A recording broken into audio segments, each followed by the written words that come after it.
suspeita de xenofobia, a investigação sobre o assassinato de um haitiano em Navegantes, no litoral norte. O crime trouxe insegurança aos imigrantes que estão em Santa Catarina, já que outros casos semelhantes foram registrados. Imprudência na estrada. Vídeo feito em uma rodovia do meio oeste mostra trabalhadores sendo transportados sem as mínimas condições de segurança. Parceria de peso. Federação das Indústrias de Santa Catarina vai utilizar a tecnologia do Google. A Câmara de Vereadores da capital apresentou hoje o relatório parcial da CPI dos radares. A comissão ainda deve ouvir outros depoimentos para apresentar as conclusões. E ainda rumo à Argentina, torcedores da Chapecoense embarcam para acompanhar o time na Copa Sul-Americana. O adversário é o campeão da Libertadores, o River Plate. O Band de Cidade desta terça-feira já está no ar.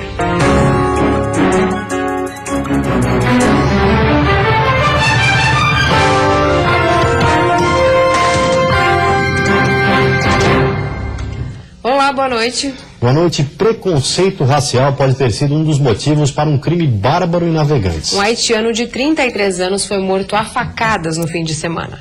Vanessa não sabe como será a vida sem o marido.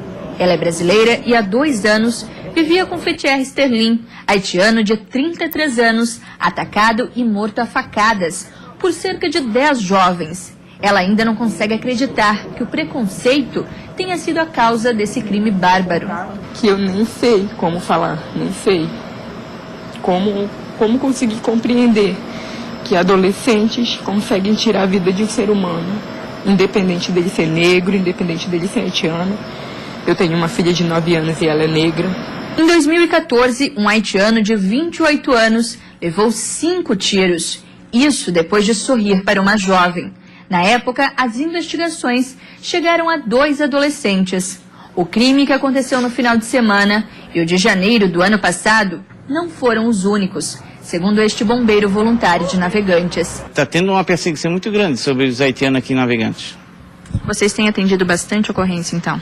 Sim, positivo.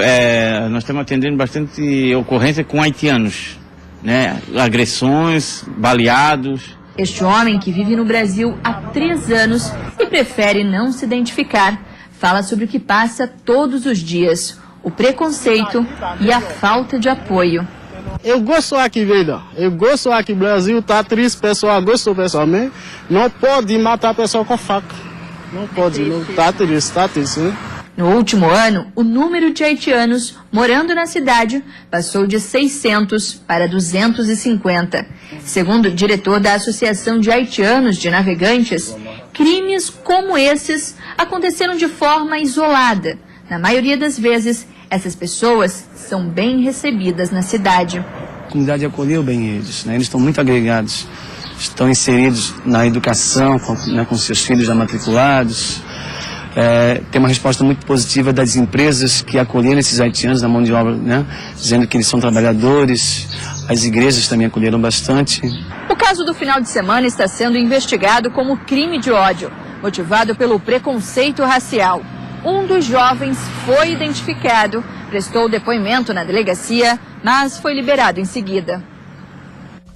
Operação Mascada. A Polícia Federal desencadeou hoje uma operação para desarticular uma quadrilha que fabricava dinheiro falso. Foram cumpridos 4 mandados de prisão e 8 de busca e apreensão em Jaraguá do Sul e Guaramirim, no norte do estado, além de outros em Curitiba. O grupo produzia e distribuía na região de Joinville cédulas falsas de R$100. As investigações iniciaram em junho, quando foram presas 2 pessoas no balneário Barra do Sul com quase R$5 mil em cédulas falsas. A polícia concluiu que os envolvidos devem ter participado de crimes de receptação, adulteração de documentos, estelionato, furto e associação criminosa. Os suspeitos foram encaminhados à delegacia da Polícia Federal de Joinville. Transporte arriscado. Na SC 150, um flagrante de imprudência colocou em risco a vida de 7 pessoas. O vídeo foi gravado hoje pela manhã na SC 150 entre os municípios de Lacerdópolis e Ouro, no meio oeste do estado. Nas imagens é possível ver as 7 pessoas sendo transportadas na carroceria de uma caminhonete. Durante o trajeto, as pessoas permaneceram sentadas ou deitadas sem qualquer tipo de proteção. Neste caso, o motorista não foi penalizado porque a polícia não fez o flagrante. Mas, segundo a Polícia Rodoviária Federal, situações de passageiros sendo transportados de maneira irregular e arriscada têm sido sido frequentes na região e quando a polícia faz o flagrante, pede que os passageiros desçam do veículo, além de aplicar multa ao motorista. Boa notícia na área da saúde em Chapecó. O principal hospital da cidade contará com um L-ponto. O L-ponto está sendo construído na nova obra de ampliação do Hospital Regional do Oeste, em Chapecó. O serviço deverá facilitar o deslocamento de pacientes graves de acidentes e outras pessoas que necessitem de atendimento, para minimizar os riscos das vítimas e agilizar o tratamento. A regulação continua sendo feita através dos médicos da regulação do Estado e a única diferença é que nós estamos com esse novo serviço ganhando tempo. Então, e é isso que nós precisamos quando se trata em vítimas graves, pacientes graves, nós precisamos de tempo, ganhar tempo e trazer esse paciente com maior segurança e com maior agilidade para que se tenha o primeiro atendimento com maior brevidade. O serviço está sendo implantado através de um convênio com a Prefeitura de Chapecó, Governo do Estado e Polícia Civil, através do Serviço Aéreo Policial. Para a utilização dessa aeronave de uma maneira mais racional, né, ocupando o seu tempo, salvando vidas e também levando medicamentos, ou seja,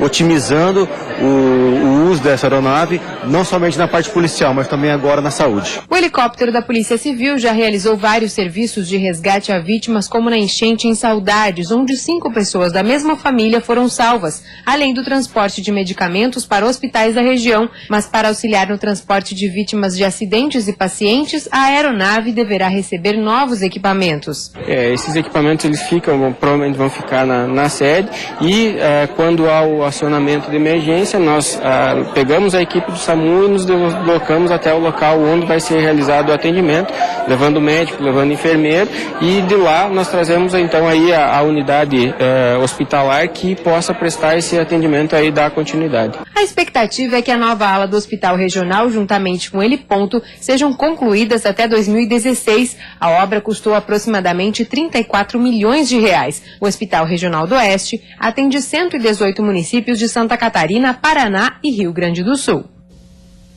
E a seguir, mais de 150 funcionários do HU em Florianópolis vão ser demitidos por determinação do Tribunal de Contas da União.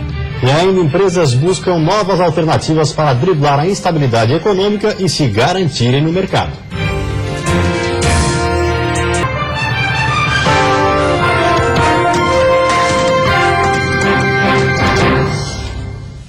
Mais de 150 funcionários do Hospital Universitário da capital devem ser demitidos até o fim do ano. No total, 155 funcionários entre médicos, enfermeiros e técnicos da UTI devem ser demitidos até dezembro por determinação do Tribunal de Contas da União. Eles foram contratados pela Fundação de Amparo à Pesquisa Universitária. O motivo é que o contrato com a FEPEL, que vence no final do ano, não será prorrogado. O HU tem uma dívida com a Fundação no valor de 3 milhões de reais só com o pagamento de pessoal. A assessoria de imprensa da UFSC informou que a situação dos terceirizados será resolvida quando houver uma definição sobre a adesão ou não do hospital à empresa brasileira de serviços hospitalares. A definição deve acontecer no próximo mês. A quarta-feira será de muitas nuvens e chuva a qualquer hora do dia em todas as cidades do estado. Isso devido a uma frente fria que chega do oceano. As mínimas devem cair no amanhecer na maioria das regiões. Já no oeste, as temperaturas se mantêm altas, chegando aos 32 graus. No Vale do Itajaí, Grande Florianópolis e Sul, mínima de 18. No litoral norte e Planalto Norte, mínima de 20. E máximas entre 27 e 28 graus. Já na Serra, as temperaturas variam entre 6 e 24 graus. O outro lado da instabilidade econômica, algumas empresas estão buscando novas oportunidades para fugir da dificuldade enfrentada pelo mercado. Em época de instabilidade financeira, há oportunidades. Essa está sendo a meta da Aurora Alimentos, que assinou um contrato para investimentos de 150 milhões de reais com o BRDE. A cooperativa deverá investir na indústria de Mandaguari, no Paraná, para fortalecer os trabalhos no sul do país. Então, se der algum problema da nossa unidade aqui em Santa Catarina, temos um pequeno recurso no Paraná, no Rio Grande do Sul, no Mato Grosso do Sul. Então, isso aí faz com que a Aurora seja mais tranquila com relação a qualquer problema futuro que possa vir. O agronegócio é um dos setores que mais está fazendo investimentos. Novos mercados também estão sendo estudados para aves e suínos. Então, você tem que buscar, tem que ser criativo, né? E tem que buscar os mercados lá fora. Só que lá também está competitivo. Então, agora o trabalho é pesado, mas o momento é bom. A gente, nesse setor, está conseguindo manter o crescimento. Os nossos números da Secretaria da Fazenda mostram um cenário positivo com resultados positivos no agronegócio. É um dos setores que tem o melhor resultado nesse momento. Este investimento irá beneficiar 70 mil famílias. A cooperativa tem 26 mil trabalhadores e abate 1 milhão de frangos por dia. Agora conta com 13 cooperativas filiadas. O fomentador do campo passa a abastecer a agroindústria e essa agroindústria passa a alimentar com as suas proteínas os 210 milhões de brasileiros e grande parte do mundo. E depois do intervalo, rumo à Argentina. Torcedores da Chapecoense embarcam para acompanhar a equipe no jogo contra o River Plate. E ainda especialistas da China, Estados Unidos e Finlândia participam hoje de um evento sobre educação na Fiesc.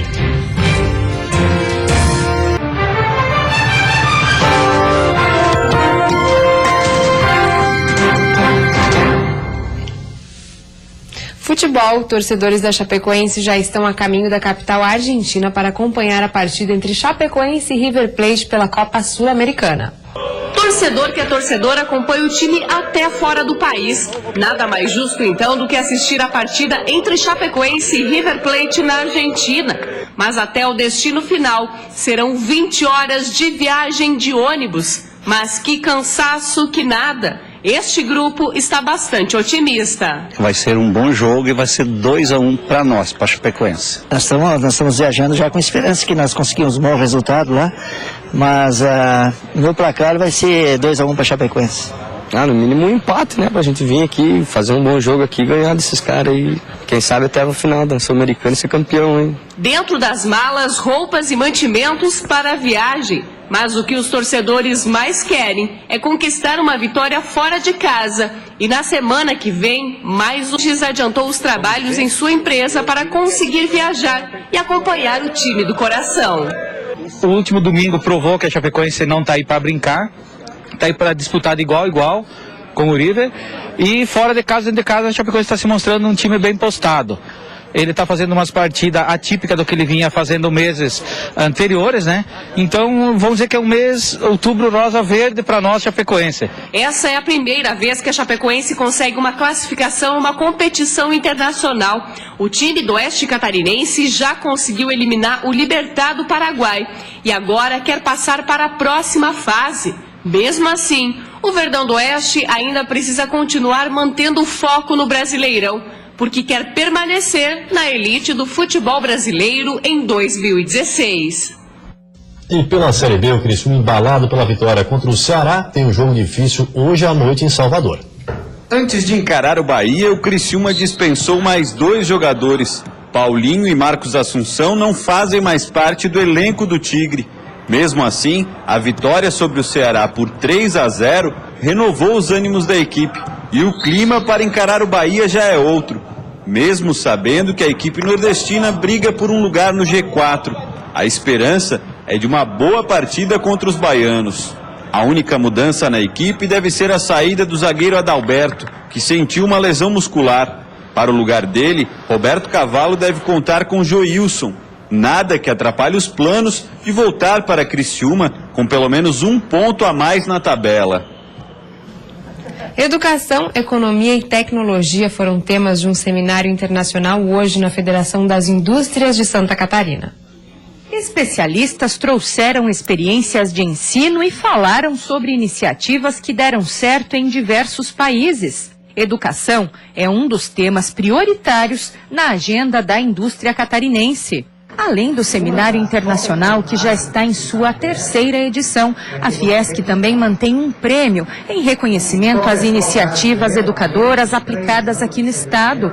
Outro incentivo é o movimento A Indústria pela Educação, que já conta com mais de 2.000 empresas cadastradas e interessadas em ampliar os conhecimentos dos seus colaboradores.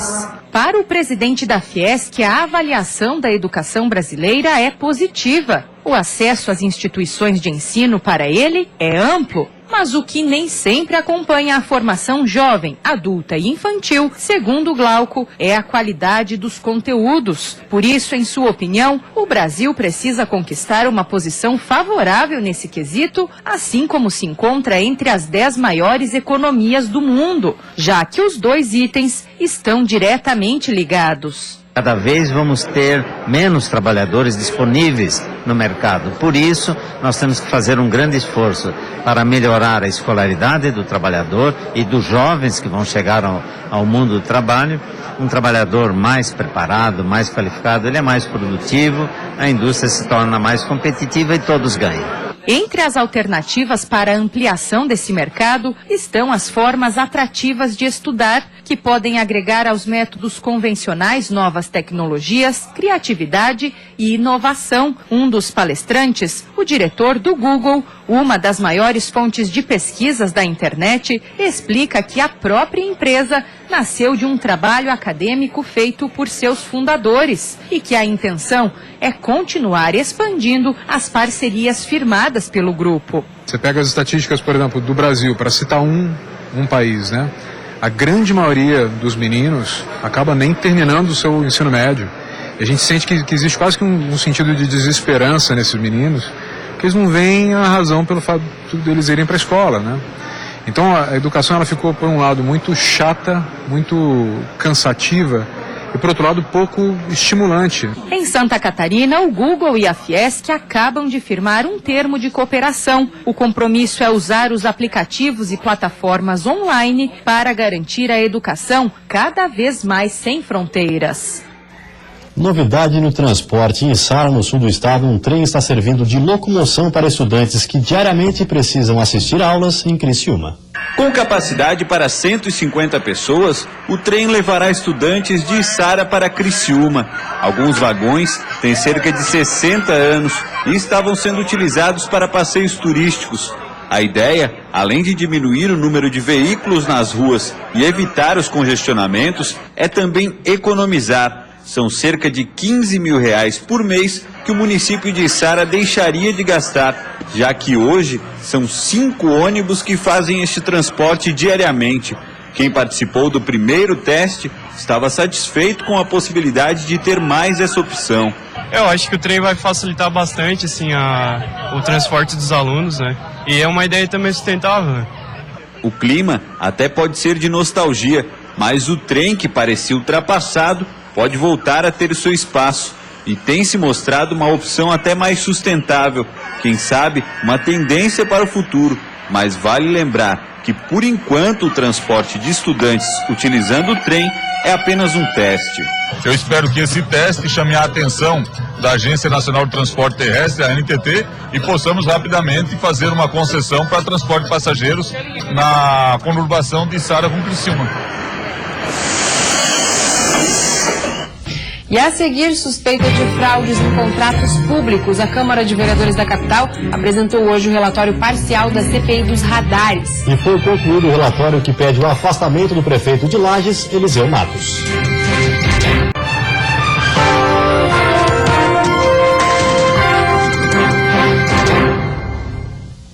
A Câmara de Vereadores da capital apresentou hoje o relatório parcial da CPI dos radares. A comissão ainda deve ouvir mais alguns depoimentos para apresentar conclusões sobre as possíveis fraudes em contratos públicos de Florianópolis. Em coletiva de imprensa, os vereadores integrantes da comissão apresentaram os dados parciais baseados em depoimentos e no relatório do inquérito da Polícia Federal na Operação Ave de Rapina. A CPI teve início em novembro do ano passado e já acolheu 26 depoimentos. Para os vereadores, ficaram comprovados a irregularidade em contratos da Prefeitura Municipal com empresas que exploram o sistema de semáforos na cidade e o pagamento de propina para agentes públicos. Diante das irregularidades que foram visualizadas pelos trabalhos, que elas continuam e são demonstradas bem claro nas ruas de Florianópolis, com a quantidade do caos que é causado justamente por conta dos contratos que são mal feitos, mal geridos, e as empresas que vêm desenvolvendo esse trabalho continuam fazendo da mesma forma e a Prefeitura continua repetindo os erros que já fez no passado. Outro ponto diz respeito a desvios de recursos para a formação de Caixa 2 e benefícios de campanha eleitoral no ano passado. Conclusão possível após análise de acontecimentos, como a atuação de 2 guardas municipais apreendidos pela Polícia Rodoviária Federal com R$100 mil e um aditivo contratual com a empresa COP, em setembro do ano passado, no Rio Grande do Sul. Ficou muito claro nas escutas de que o destino era o PSD, o partido, a coligação do PSD na eleição de 2014, que foi a coligação vencedora daquele pleito. Durante a apuração da CPI, os vereadores relataram dificuldades em conseguir informações por parte do Poder Executivo. A comissão recomenda a suspensão dos contratos de radares, semáforos e sinalização do município e vai propor um projeto de lei que obriga o Executivo Municipal a tornar público o status da execução dos contratos. É um marco para que a gente possa justamente desenvolver um trabalho agora voltado justamente ao esclarecimento da possibilidade de um Caixa 2 de campanha.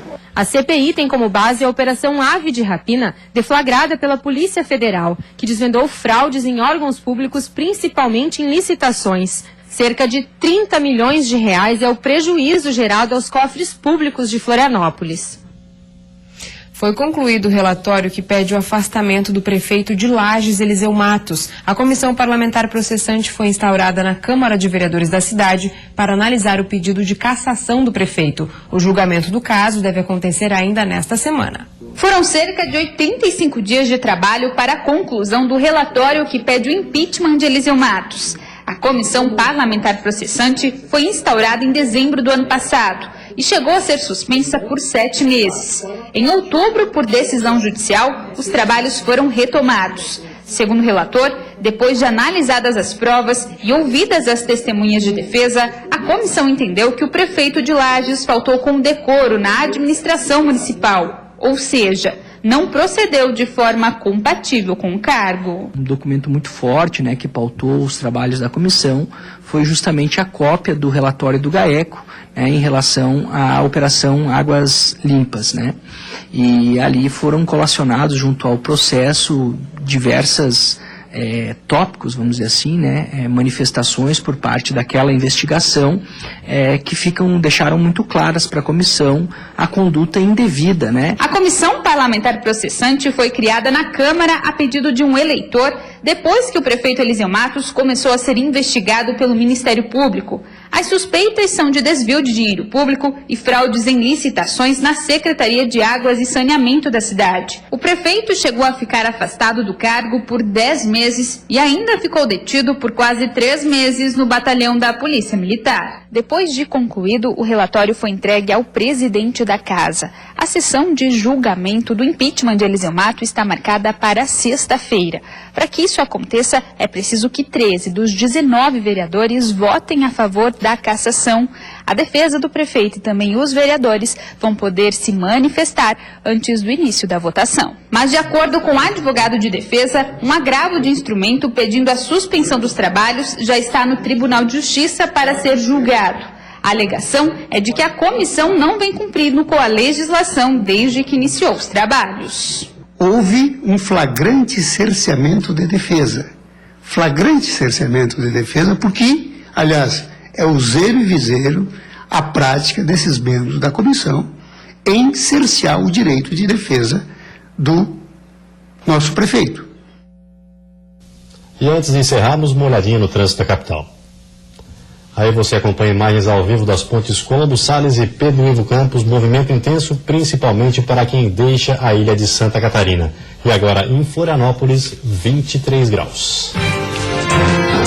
Você fica agora com o Jornal da Band. Uma ótima noite, até amanhã. Boa noite, até amanhã.